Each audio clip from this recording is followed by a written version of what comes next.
ቢ ኦኬ ሲጋ ምታቀም በቃ አረባሎች ትንሽ እየታገሳችሁ እኔ የብልት ማጥበብ ቀዶ ጥገና ሰርቼ እልካችኋለሁ። እናንተ ደግሞ ያለ ጊዜ ግንኙነት እየጀመራችሁ ስራዬን እያበላሻችሁት ነው። ሴጋር ጋር ጭበት ቪዲዮን ካየው ታደለ እኔ ለምን ትነግረኛለህ? ቺካ ሌለክ እየገባክ እሱ ቪዲዮ ምናምን ያልኩበትን ገብታ ጣባጣባ አልገባት። ሰላም ጤና ይስጥልኝ ውዶቼ። ይሄ ቪዲዮ ከ18 አመት በታች ከሆናችሁ አሳልፉት፣ እንዳታዩት አይመከርም ማለት ነው። ግዴታዬን ተወጥቻለሁ። ዛሬ ላሳያችሁ የመጣሁትኝ ወላጆች ቁጭ በሉ። ለወላጆች ነው ይሄ ቪዲዮ። ልጆቻችሁ ቲክቶክ ላይ ሲመጡ ምን እንደሚያዩ እንድታዩ ነው የምፈልገው፣ በሃይላይት ማለት ነው። በወፍ በረር ነው በአሞራ በረር ነው የሚባለው፣ እንደዛ እንድታዩ ስለምፈልግ ነው። ምንድነው ዛሬ መጣሁበት ቲክቶከሮችና ግብረ ሰዶሞች ያላቸው ሪሌሽንሺፕ አብረው ነው የሚሰሩት፣ አብረው ነው አንድ ላይ የሚሰሩት። አሁን ግብረ ሰዶሞች በሌላ መንገድ መምጣት ስላቃታቸው መተው እነ ጂጂኪያ እነ ቤታ እነ ሳምሪ እነ ዲቦራ ለሁሉም ጊፍት አንበሳ ያወረዱ። አሁን እቺ የምትመለከቱት ዲዲ ይባላል፣ ዳንኤላ ነው። ዲዲ ብላ ስሟን አስቀይራ ጾታዋን ቀይራ ምን ብላ ፈርሳ ተሰርታ ምን አለፋችሁ መታ አሁን ጊፍት አንበሳ ምን በማውረድ ቲክቶከሮቹን እምቃርጋን ያዘቻቸው። ጌታ ይቅር ይበለኝ ያዘቻቸው አልኩኝ፣ ያዛቸው እና ወደዚህ ወደ መሬት ወዳለው ሰው መምጣት ስላልቻሉ ለነዛ ለረሃብተኞች ጊፍት እየሰጡ ነው እንቃርገው ያዙት። እና እነዛ በጊፍት ከመጣ ወላጆቻቸውንም ከመሰዋት ወደ ኋላ አይሉም። ታውረዋል፣ ገንዘብ አውሯቸዋል። ገባችሁ? ገንዘብ አውሯቸዋል። አሁን ይሄ ዲዲ የሚባለው መልኩ ይሄንን ይመስላል። ይሄ ነጭ የለበሰው ጂንስ ያረጋው ማለት ነው። ወደዚህ ተቀየረ። እግዚአብሔር ያሳያችሁ። ወደዚህ ተቀየረ። ብልቱን አስቆርጦ ሆርሞን ተደርጎ ጡት ገብቶለት ጉሮሮውን በቀደም ታይላንድ ሄዶ አስቀይሮ እንደ ሴት ነው የሚያወራው። እንዲህ የመጨረሻው ዘመን በቃ ደርሷል፣ አልቋል ማለት ይቻላል። እንዲህ ሆኖ ነው የመጣው። እግዚአብሔር ያሳያችሁ። ከዛስ ለቲክቶከሮቹ ስትናገሯቸው ኖርማል ነው፣ አስለምዷቸው። አንቺ ዲዲ እየተባለ ነው የሚጠራው ቲክቶክ ላይ፣ አንቺ እየተባለ ማለት ነው፣ አሳምኖ ማለት ነው። የእግዚአብሔር ቃል ምን ይላል? እግዚአብሔርም በሰዶምና በጎሞራ ላይ ከእግዚአብሔር ዘንድ ከሰማይ እሳትና ዲንን አዘነበ ይላል። ኦሪት ዘፍጥረት ምዕራፍ 19 ቁጥር 24 ላይ እግዚአብሔር የጠላው ሴትና ሴትን ወንድና ወንድን ነው። ገባችሁ? ሰዶም ኤንድ ጎሞራ የመጣው የዛን ሰዓት ወንድና ወንድ ሴትና ሴት በመተኛቱ ነው። ለጊፍት ብላችሁ ኖርማላይዝ አታርጉ፣ ትውልዱን አታጥፉ። እናንተ ጌመሮች፣ እናንተ ቲክታከሮች ለጌማችሁ ብላችሁ ይሄንን ነገር ኖርማል አታርጉ። ጣዖት የሆነባችሁ አዶናይ፣ እኔ የምናገረው ጥላቻ ኖሮብኝ አይደለም፣ እንዲመለሱ ነው። እኛ እነሱንም አንጠላም እኮ። ግን ምንድነው አሁን አዶናይ ራሱ ሲሰብክ ሞቲቬሽን ነው ምናምኔሽን ሲያረጋችሁ ሰርጀሪ ተደርጎ ነው የመጣው። ይሄ ልጅ ከራሱ አንደበት ስሙ፣ ከራሱ አንደበት ሰርጀሪ ተደርጎ 10,000 ነው 12,000 ከፍሎ ሰርጀሪ ተደርጎ ነው የመጣው። የድሮ ፎቶና የአሁኑ ፎቶ አስቀምጥላችኋለሁ።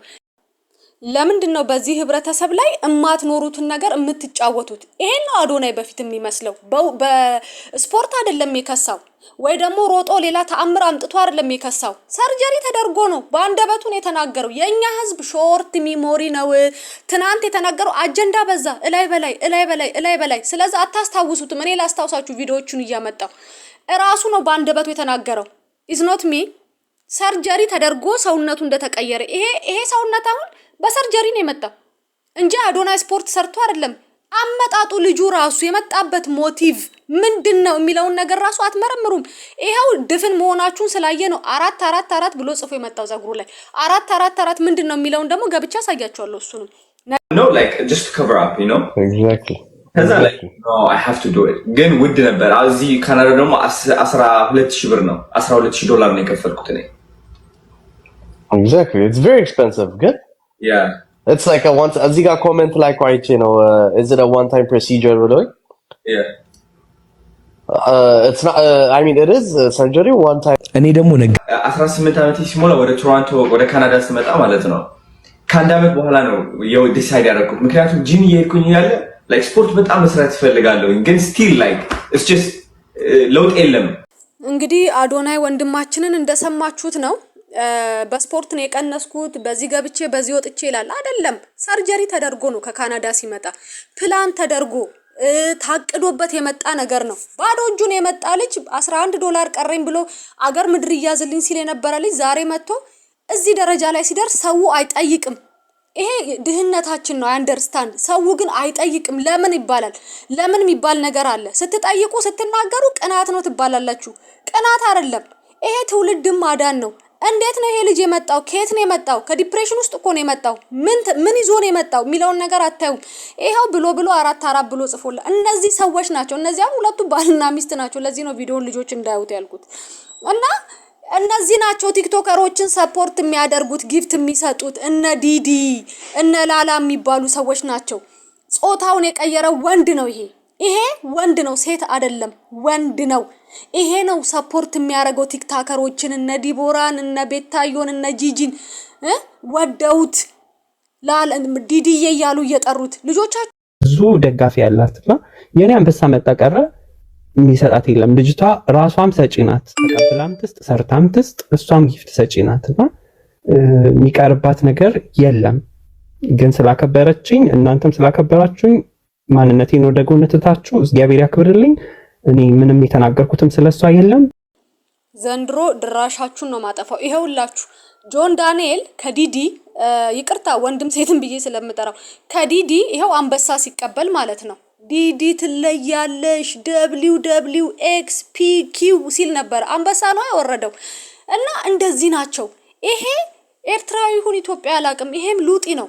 ፈረንሳይ ኑር ጣሊያን ኑር አላቅም። ይሄም የኛ ሰዎች ናቸው። እነዚህ ማሳያቸው አሁን ማቀርብላችሁ ልጥው ያሉ ሉጢዎች ናቸው። እኔ ዩቲዩብ ላይ እንትን ስለማይል እኔ ስሙን ደፍሬ በዛ ልክ መጥራት ስለማልችል ነውና እንዳለ ናቸው። ይሄ ደግሞ የምታዩት የነሱ ባንዲራ ያዥ ነው።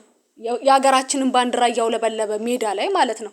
አሁን እዚህ ጋር እንድታዩልኝ ፈልቀች ዲዲ ናት ከሴት ወደ ወንድነት የተቀየረችውና እግዚአብሔር ሆይ መንፈሳችሁን ሽባ ያርገው። እግዚአብሔር ሆይ መንፈሳችሁ ይመታ። እንደው ዘንድሮ እንደው አረጌታ ሆይ የሚገርመው ነገር ደግሞ ቲክቶከሮቹ ምንም አያፍሩም። ትለያለሽ ማንነታቸውን እያወቋቸው ማን ምን መሆናቸውን እያወቁ that's not my business እኔን እስካልነካችን ድረስ ስለ ትውልድ የሚጨነቅ የለም። አንበሳ ይውረድ እጃቸው ላይ ቤንጃሚኑ ዶላሩ ይውረድ እንጂ they don't care about ትውልድ ቲክቶክ ላይ ያሉ ሰዎችን። ለዛ ነው እነሱ በሚባልጉበት ልክ ወርጄ ምረቅጣቸው ምናገራቸው። እንዲጠፉ አይደለም እንዲማሩ ነው። ዲቦራ በቅርብ ጊዜ ትዝካላችሁ ላይቭ ላይ ቁጭ ብላ ከኋላዋ እሳት እየነደደ ቲቪ ላይ ገብታ ያንተን ሲያልቅ ፕሮግራሙ ሲያልቅ ሴት ለሴት ሲሳሳሙ አብረው ተኝተው ይሄ የሴት ለሴት ማለት ነው ስሙን ስለማልጠራው ነው። እሱ መጣ ቲቪዋ ላይ ማስታወቂያ ነው አለች። አይደለም ስለምታይ ነው። ገባችሁ? እነዚህም ልጆች ወደዛ ውስጥ እየገቡ ነው እነ ዲቦራ ማለት ነው። እሷ በተለይ ለምን እሷ ላይ አሰመርሽ እንዳትሉኝ፣ ምክንያቱም እሷ ናት የእንደዚህ አይነት ነገር ባንድራዥ የምትመስለኝ ሳያት ማለት ነው። ምንም ነገር ለምንም ነገር ምህረት የላትም። በጣም ነው መፈራት ስለማያት ነው። በቃ ጨርግዳ ነው የምትሄደው። ምንም ነገር በቃ ይሄ በእንትን ያደገ ሰው አለ አይደለ? በቃ ለምንም ነገር ምህረት የሌለው እንደዛ አይነት ሰዎች ለትውልድ ጸር ናቸው። እንደዚህ እንድታዩ እማመጣው ይሄ ነገር አገራችን ላይም እየገባ ነው። አያችሁ ትልቁ መጽሐፍ የእግዚአብሔር ቃል ምን ይላል? መጋባት በሁሉ ዘንድ ክቡር መኝታውም ንጹህ ይሁን፣ ሴሰኞችና አመንዝሮች ግን እግዚአብሔር ይፍረድባቸው ይላል። ያ ምንድነው? ጋብቻ ክቡር ነው። የእግዚአብሔር ቃልን እየሰማን ነው። የሀገራችን ባህል አለ። አሁን ምንድነው የመጣው ቲክቶክ ላይ መኝታ ቤት የሚደረገውን ነገር በሐላል በግልጽ መዘሞትን መዳራትን የበቀደም ጄአር ነው ምናምን ካፕል የሚባሉት እነሱ ራሱ ማለት ነው ብልቱን እየነካች ብዙ ነገር እያደረገች ስናይ ነበረ። እነዚህ ምንድናቸው? እርኩሰትን ነው የሚያስተምሩት፣ ጥፋትን ነው የሚያስተምሩት። ደጅ ላይ መዳራት ኖርማል መሆንን ነው የሚያስተምሩት። ሴሰኝነት ይሄ እንደዚህ አዳራችን እንዴት እንደነበር እንዳትጠይቁኝ። ሁላችን ግን ትዝ ይለኛል። በጣም ያማምሩ ፎቶዎች ያደረግን። ዛሬ ልጆች ስልክ አላቸው ከ10 ከ11 ዓመት ጀምሮ ስልክ ይሰጣል። እነማንን ነው የሚያዩት? እንደነዚህ አይነት ደናቁርቶችን ነው የሚያዩት። ኢማጂን ሁሌም እነዚህ ጄአር ካፕል የሚባሉት 1.2 ሚሊዮን ተከታይ አላቸው። ያ ማለት ቀልድ አይደለም። እንደምታዩት ቀልድ አይደለም። 1.2 ሚሊዮን ሰው ይከተላቸዋል። አልጋቸው እንትናቸው ኮንተንታቸው ከአልጋ አይወጣም። ዝሙት ነው ኮንተንታቸው። ሲነካት ሲደባብሳት ምናምን ሲያረጋት ነው። በቃ ትዳር ያ አይደለም። አታስተምሩ ለትውልድ እንደዚህ አይነት ነገር። አልጋ ላይ ብቻ ነው እንደ ህይወታችሁ። ሌላ ቦታ ወጣችሁ ቪዲዮ አሰሩ። ፍቅረኛ ሲባል ጓደኛ ሲባል ምን ሲባል በቃ እንደዚህ ውሃ ውስጥ መዳራት። ውሃ ውስጥ ገብታ ስትወጣ እንዳለ ልብሷ ጡቷ ላይ ነው የሚለጠፈው። እኔ በዚህ አማርኛ የምናገረው ቪዲዮ ለህፃናት አይሆንም ብያለሁ፣ ለአዋቂዎች ብቻ ነው ከ18 ዓመት በላይና እንዲ ጃኒ ውሃ ውስጥ ገብታ ስትወጣ ውሃው ልብሷ ላይ ልጥፍጥፍ ብሎ የጡቷ ቅርጽ ይወጣል። ሲተሻሹ ሪአክሽን ፍራክሽን ሲያረጉ ጌታዊ ስሜታዊ ሆንኩኝ በንግግር አም ሶሪ ጋይስ ከጮኩኝ እና እንደዚህ አይነት ቪዲዮ እየሰሩ ምንድነው የሚማረው? በቀደም አይታችኋል። አንዷ ወጣ ጃኒ እና አዶናይ ከተፋቱ ራሴን አጠፋለሁ ብላ ሆስፒታል የገባች እና በጣም አይኪው ወደ ኔጌቲቭ የገባ ሰዎች አለ ኢትዮጵያ ውስጥ ማለት ነው። አይኪው ወደ ኔጌቲቭ የገባ እኔ አንዳንዴ ምን እንደማወራ ራሱ አላቅም። እግዚአብሔርን በምን አይነት አማርኛ እንደምናገር እንደዚህ አይነት ነው ሶሻል ሚዲያ ላይ ልጆቹ የሚያዩት። እንዲህ ሲያነሳት እቃውን ስትነካ ሲነካካት ጡቷን ሲነካካ ሌላ ነገር ውስጥ ነው። በቃ ሰው ስራ ላይ ሆኖ እንደዚህ አይነት ነገር እያየ ነው በቃ ራሱን የሚያስደስተው። ለዛ ነው ቲክቶከሮቹ የሚመርጧቸው፣ ምክንያቱም እነሱ ማየት ያለባቸውን ነው የሚያቀርቡት። ጌታ ኢየሱስ ክርስቶስ ልቦና ይስጣቸው እያልኩኝ እኔ ዛሬ ይሄንን ቪዲዮ በዚሁ ዘጋለሁኝ። ልጆቻችሁን ጠብቁ፣ የሚያዩትን ነገር ገብታችሁ ይውላለው። እነዚህ አሁን ያነሳዋቸው ሰዎች እግዚአብሔር አይጠላቸውም፣ ይወዳቸዋል። ልቦና ሰጥቷቸው ወደ ቀልባቸው ይመለሱ ብለን እንጸልያለን እንጂ እነሱን ለማጥቃት እነሱን አታክ ለማድረግ አይደለም። ግን ያለው ነገር ትውልድ የሚያጠፋ ጥሩ ነገር ስለማያስተላልፉ ነው የምናገረው እንጂ ከጥላቻ አይደለም። ገባችሁ? ከጥላቻ አይደለም። እነሱ በሚገባቸው ቋንቋ ነው ያወራውት ያለውት እንጂ ከጥላቻ አይደለም። እና ልቦና ይስጣቸው ጌታ ሆይ። እና ሰብስክራይብ እያረጋችሁ በሚቀጥለው ቪዲዮ እንገናኛለን። አመሰግናለሁ ቪዲዮዬን ስላያችሁ። ተባረኩልኝ ጋይስ።